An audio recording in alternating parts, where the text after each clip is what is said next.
It had been a year since the Vances pulled me into their world. In that year, Caleb, the boy they'd raised as their own, had tried to end his life 99 times. 99. And terrified of what the 100th might bring, the Vances buried the truth of who I really was, presenting me to the world as nothing more than their adopted son. But I didn't need them. I never had. By the time I walked away, I had already built an empire with my own hands, carving out my place in the tech world. 6 months later, I wasn't just surviving, I was celebrated. The youngest self-made billionaire in St. Clair. That day, I returned to my old university for the graduation ceremony. A homecoming of sorts. Chloe Miller, the girl I had quietly sponsored through 4 years of school, stood at the podium as the star graduate. Her eyes found me in the crowd, and her voice, steady at first, cut through the auditorium. "Right here, right now," she declared, "I have to be brave and say no to predatory behavior." The words dropped like a stone in water. Murmurs rippled. She went on, speaking of dignity, of playing along, of surviving what she painted as 4 years under the shadow of a predator. And then came the pause, deliberate, heavy. Her tear, the silence, the crowd leaning in. By the time she lifted her phone, live streaming supposed evidence, messages, photos, screenshots, the hall had turned against me. Leaders on the stage shifted uncomfortably, eyes sharp with accusation. And just like that, Jason Reed had become a monster in a tailored suit. But instead of panic, I sighed. How irritating. The pictures didn't even do me justice. Still, the room was in chaos. My assistant hurried to my side, voice low and frantic.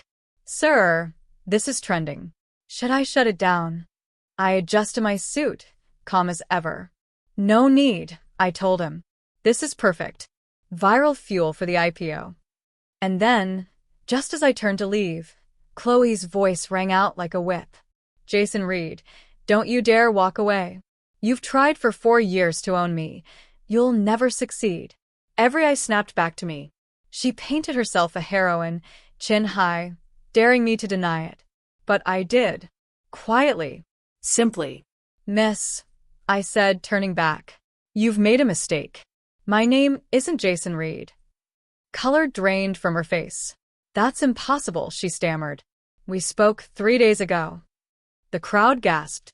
My reply was soft, but it carried across the hall. "Strange, isn't it? You claim he disgusts you, yet you call him? Doesn't that seem contradictory?" The tide began to shift. Murmurs spread. Doubts planted. Why would she reach out if he were truly a predator? The logic cracked under its own weight. Cornered, Chloe lashed back at the audience, demanding their silence, their belief. But voices rose against her, some demanding proof, others threatening petitions, exile, expulsion. And in desperation, she lifted her phone again. One final card to play. She dialed a number and put it on speaker for the world to hear. Her grand reveal. The moment she thought she'd unmask me. Too bad for Chloe. Her grand plan was doomed from the start. With the phone on speaker, she stared at me, her eyes burning with a flicker of triumph. The line rang and rang. A full minute passed before it clicked to voicemail. My phone, resting silently in my pocket, never so much as buzzed. Her confidence cracked. "No. That's impossible. You must have it on silent. Show us, take it out. Now." My assistant bristled, ready to shut her down, but I stopped him with just a glance. Slowly, deliberately, I reached into my jacket, pulled out my phone, and held it high for all to see. Then, with a nod, I invited her to try again. She did. Desperation hardening her face, Chloe redialed the number saved as Jason Reed. This time, someone answered. But it wasn't me. "Hello, you've reached my office. How may I help you?" The voice was calm. Female. Professional. The entire hall froze. You could have heard a pin drop. Chloe's composure shattered. She screamed into the phone, wild and pleading. "Are you Jason Reed's wife? His girlfriend? Please, I'll pay everything back. Just make him stop harassing me." But the woman on the other end remained steady, her tone warm, assured. "Ma'am, There must be some mistake. The benefactor you're speaking of has helped countless students, always with kindness and integrity. They would never do what you're accusing them of. And then the line went dead. For a heartbeat, the silence was suffocating. Then Chloe snapped, stomping like a child, muttering bitterly about women who defend men, about systems that let predators go free. But security had already stepped in, guiding students out. The tide had turned. Still, her eyes locked on me, blazing with hatred. I know what you look like. I know what you sound like. You are Jason Reed. My voice stayed calm. Then tell me, Chloe, why turn on the very person who gave you everything? Why destroy the hand that lifted you up? She had no answer. Only rage. With clenched teeth, she spat out, "You just wait. I'll make you admit who you are." "I'll be waiting," I replied, unmoved. Minutes later, in the parking garage, the university president and vice president rushed after me, faces pale with panic.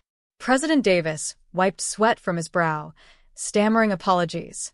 "Mr. Ross, we invited you here to celebrate our graduates, not this disgraceful mess." I offered him a thin smile. It was nothing more than a disruption. "Don't trouble yourself." Relief washed over his face, but I wasn't done. "Still, St. Clair is my alma mater. I won't stand by and watch its reputation dragged through the mud for someone's selfish agenda." The vice president jumped in quickly, eager to appease. "Absolutely. As a distinguished graduate, Miss Miller should have embodied our values. Instead, she chose slander. Students are already demanding she lose her diploma. We'll treat this matter with the utmost seriousness." President Davis hesitated, his voice cautious now. "Mr. Ross, about the new academic buildings and the Veritas Scholarship Fund." I cut him off with a nod. "Don't worry. The donation stands. My assistant will handle the details." They showered me with thanks as I slid into my car. The moment the door closed, I opened my laptop, diving back into work. But then my phone lit up with a call. "Mr. Vance." For a second, I just stared. Then I answered. "Ethan, can you come home? It's your birthday. Your mother misses you." The name pulled me back in time, to the day the Vances first found me, Mrs. Vance weeping as she held me, whispering "I'm so sorry" over and over. For a moment, her sorrow had felt real. But then came Caleb. Always Caleb. His fever in the lotus pond. The plate of pasta that ended with burns on his arm. The missing Rolex that I was accused of stealing. With every misstep, the Vances disappointment in me grew heavier, colder. And when Caleb spiraled his depression, his 99 desperate suicide attempts in a single year, they chose silence over truth. To the world, I was nothing more than an orphan they'd taken in. An adopted son, disposable and convenient. Mr. Vance's voice pulled me back to the present. "Ethan? Are you there?" "Yes," I said softly. "I'll be there soon." My assistant glanced at me in the rearview mirror. "For the Vance estate, sir?" "Yes," I replied, eyes already back on the screen of my laptop. For the Vance estate. When we arrived, the garden was dressed for celebration. Balloons swayed in the evening air, string lights sparkled, and a towering photo wall displayed Caleb's life from babyhood to manhood. I had almost forgotten. Today wasn't just my birthday. It was his too. Mrs. Vance, adjusting her son's collar, froze the moment she saw me. Caleb stood there in a pristine white suit, a red bow tie knotted at his throat, the perfect picture of a cherished heir. "Ethan, you're here."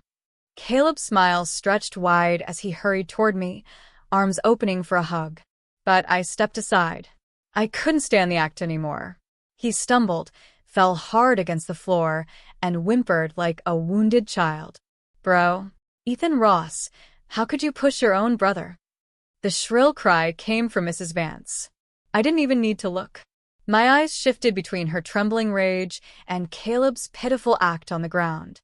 "As he just said, my name is Ross. His is Vance.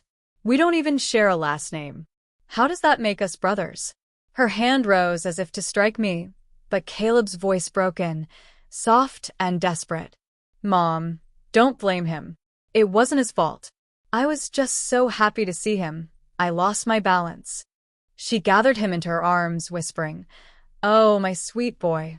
You're always so kind." I laughed under my breath. "If your eyesight is failing, Mrs. Vance, I suggest a trip to the optometrist." Her face burned red. "Ungrateful monster. We invite you to celebrate your birthday, and the first thing you do is attack Caleb? How did I ever give birth to such a disgrace?" I strolled to the sofa, dropped onto it, and said coldly, "Tragic, isn't it? Yet no matter how much of a monster I am, I'm still your blood. And your precious Caleb? He'll never be." Her lips parted, but for once no words came. After a long silence, she finally steadied herself. "I called you here for a reason." I glanced at my phone, scrolling through the news. "Go on." "Our family has a long-standing marriage agreement with the Hayes family," she said. "They reached out yesterday. They were very clear. The marriage must be with a true Vances. They're demanding DNA proof." I cut her off. "And you want to fake the results to make Caleb your son?" "Ethan." The voice came from the doorway. Olivia, my biological sister, stepped into the room, her face carefully made up, her tone soft. She slid onto the sofa beside me. "Sophia Hayes grew up with Caleb. She's already made it clear she wants him. We just need you to cooperate for now." I studied her. "And what if I say no?" Mrs. Vance's jaw tightened, but Caleb spoke first. "Ethan, haven't you seen the news?" His eyes glittered with triumph as he pulled out his phone. "At the graduation ceremony today, a student publicly accused you of harassment. She claims you sent her disgusting messages, photos, everything. If the media connects you to our family, the fallout will be catastrophic." Mrs. Vance's screams split the air. "Ethan Ross, how could you bring such shame on us?" I let out a soft laugh. "Look closer. She accused Jason Reed. What does that have to do with me?" Olivia's eyes flickered with realization. "Mom, think about it. 6 months ago, when Ethan left, you and Dad cut him off, no shares, no accounts. Where would he even get the money to sponsor a student?" Mrs. Vance's breathing slowed. She placed a hand on her chest, nodding faintly. "You're right. He's broke. He couldn't afford to." Caleb's face darkened. He hadn't expected the spotlight to swing back at him. It doesn't matter if he has money or not. The public doesn't care about facts.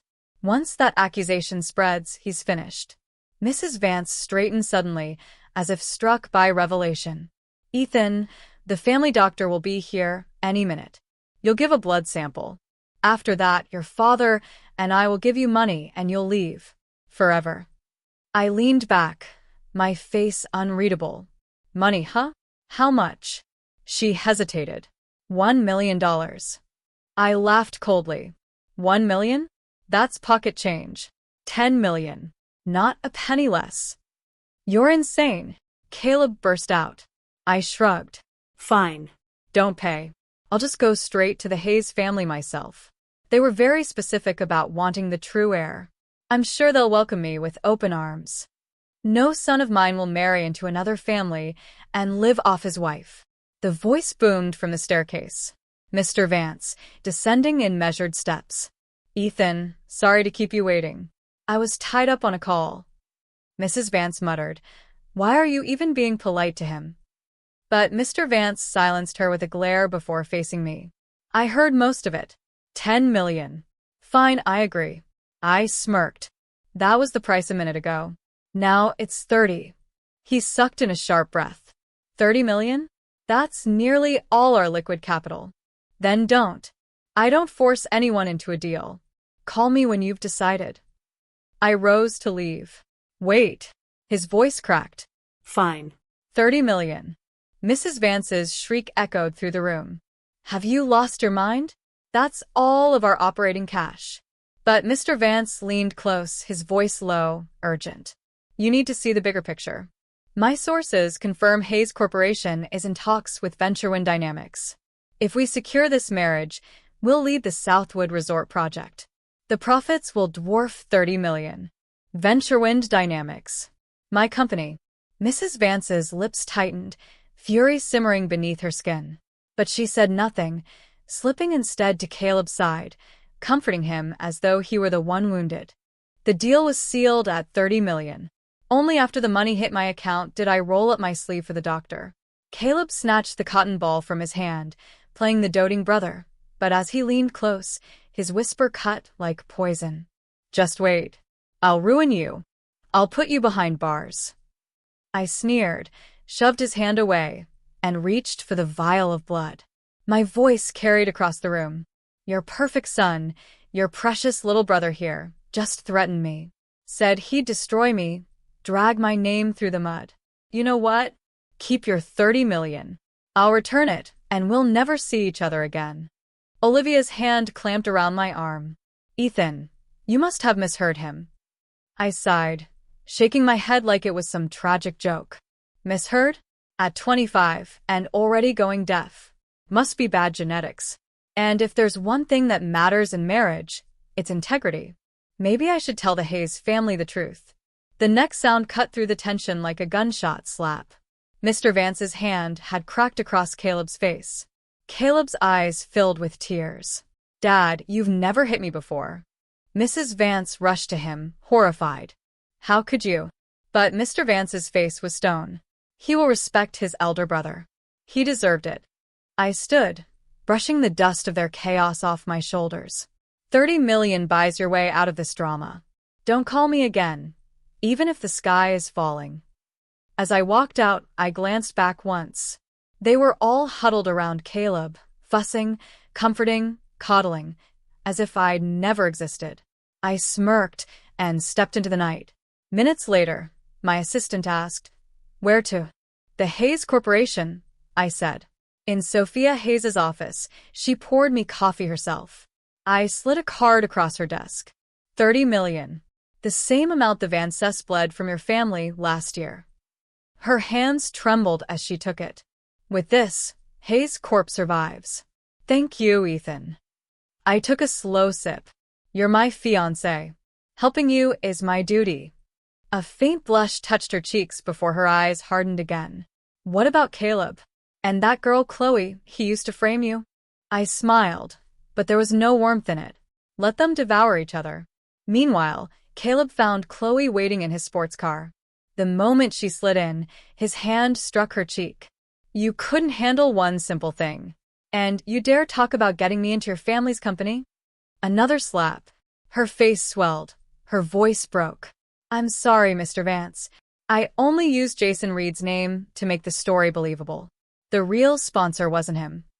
He rolled up his sleeves, rage burning in his eyes. "I don't care. You'll stick to the story. Say Ethan harassed you. Say it until they believe." She nodded frantically. "Yes, one more chance. Please forgive me." The cramped car filled with desperate sounds, two liars tangled in their own web, while above the dash, a hidden camera recorded everything. Hours later, my assistant shook his head. "Half a day gone, and still no one's dug up your name or address. Pathetic." "Then give it to them," I ordered. That night, when the mob arrived at the address, they didn't find my house. They found the Clare City Orphanage, my official residence.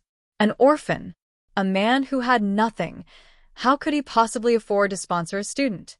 The internet erupted. Questions turned to outrage. Had Chloe framed an innocent man? My assistant grinned at the screens. "Mr. Ross, this kind of free publicity. Priceless." I only smiled. Later, over dinner with Sophia, the stares around us became impossible to ignore.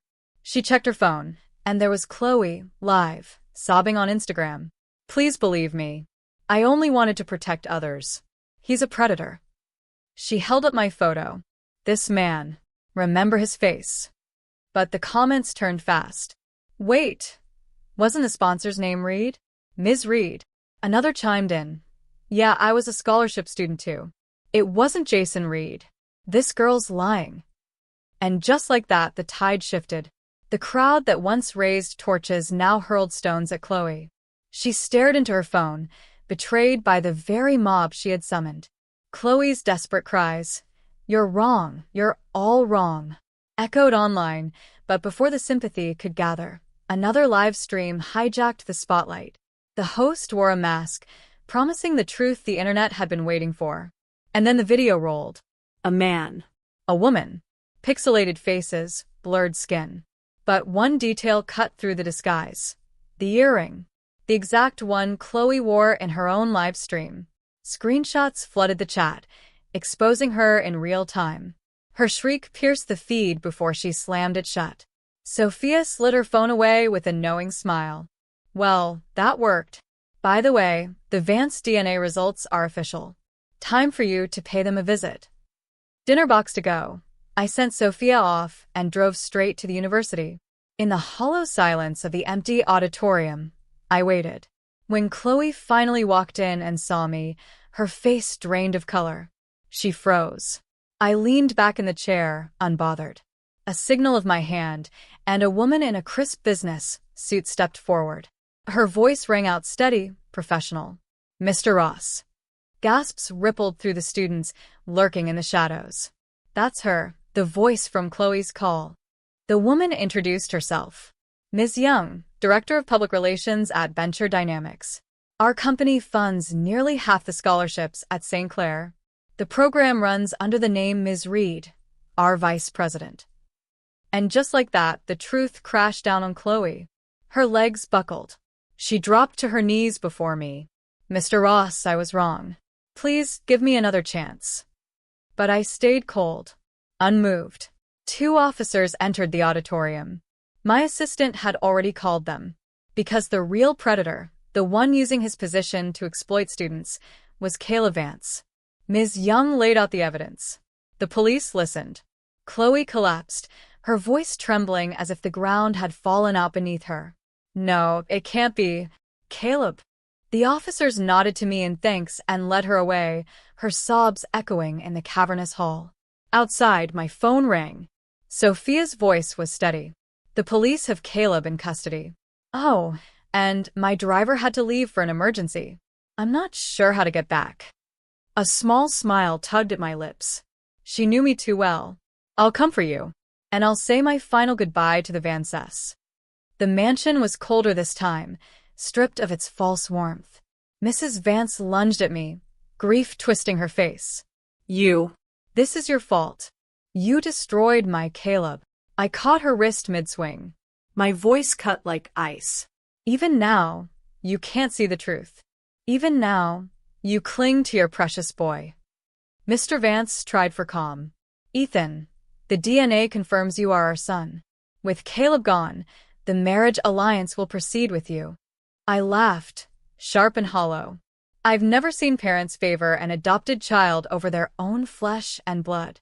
Until you. Olivia's voice cracked. They do love you, Ethan. They were just trying to protect Caleb. They were afraid he'd try again. 1,000 bitter words burned my tongue, but I swallowed them whole. There was no point. I turned to leave, and that's when Sophia entered. Her heels clicked against marble, her words sharper than any blade. 99 suicide attempts. And not one succeeded? Didn't that ever strike you as odd? She laid it bare. Caleb wasn't their blood. He was the housekeeper's son. A fraud they had chosen over me. You were so quick to believe Ethan was cruel. Why not check your own cameras? The butler pulled up the footage. Caleb throwing himself into pawns. Caleb staging accidents. Caleb pawning the missing Rolex. The silence was suffocating. Sophia's voice dripped with contempt. It's lucky for Ethan that his name is Ross, not Vance. I reached for her hand. Let's go. Olivia's voice cracked behind us. Wait, when did you two? I brushed a stray strand of hair from Sophia's face. Long before you ever found me. The Vances world crumbled in the days that followed. Their corporation bankrupt, their empire gone. The same day their house of cards collapsed, my company, Venture Dynamics, went public. Overnight, I became the youngest billionaire St. Clair had ever seen. The Vances came crawling to my office, desperate for forgiveness. I never saw them. 6 months later, Sophia and I had the wedding of the year. Every major figure in St. Clair was there. And as she walked down the aisle, radiant and fierce, I knew one thing for certain. My story was no longer about betrayal. It was about victory. Not long after, I heard the final chapter of the Vance family. They had emptied their pockets, every last coin, just to bail Caleb out of jail. But by then, the love was gone. Mr. and Mrs. Vance despised him for the shame, for the ruin, for dragging their empire into the grave. Olivia despised him too. Her engagement to a powerful family in the capital had collapsed under the weight of his scandal. So together, they made their choice. In the dead of night, they tried to strangle him while he slept. But Caleb wasn't weak. Pain jolted him awake, and in the struggle, he turned on them, killing the very parents who once built their lives around him. Olivia watched her world shatter. In her despair, she twisted the gas line open and clung to Caleb, refusing to let go as the air turned toxic. And just like that, all four of them, the proud Vance family, took their final breath in a small, suffocating apartment. When I heard the news, all I could do was sigh. Even in death, they left chaos behind. That poor landlord, what was once just a rental, now tainted as the scene of a murder-suicide. Who could ever live there again? Life, though, has a way of moving forward. Sophia and I built our empire together, hand in hand. And before long, she was carrying our first child. One day, leaving the hospital after a checkup, a commotion stopped us at the entrance. A crowd of women, fists flying, voices sharp with fury. At first, I thought of stepping in until I saw her face. Chloe Miller. The whispers told the story. She had seduced a married man, gotten pregnant, and tried to push his wife aside. But the wife didn't crumble. She fought back, dragging her friends into the fray. By the time the police pulled Chloe out, she was broken, bruised, and shoved into the back of a squad car. For just a moment, her eyes met mine, then she looked away. If only she hadn't listened to Caleb. If only she hadn't tried to destroy me. She could have had her degree, her future, her life. But there are no second chances. 9 months later, Sophia placed our daughter in my arms. A perfect, healthy baby girl. My wife by my side, my child against my chest. In that moment, I realized I didn't just survive the storm, I had the whole world in my arms.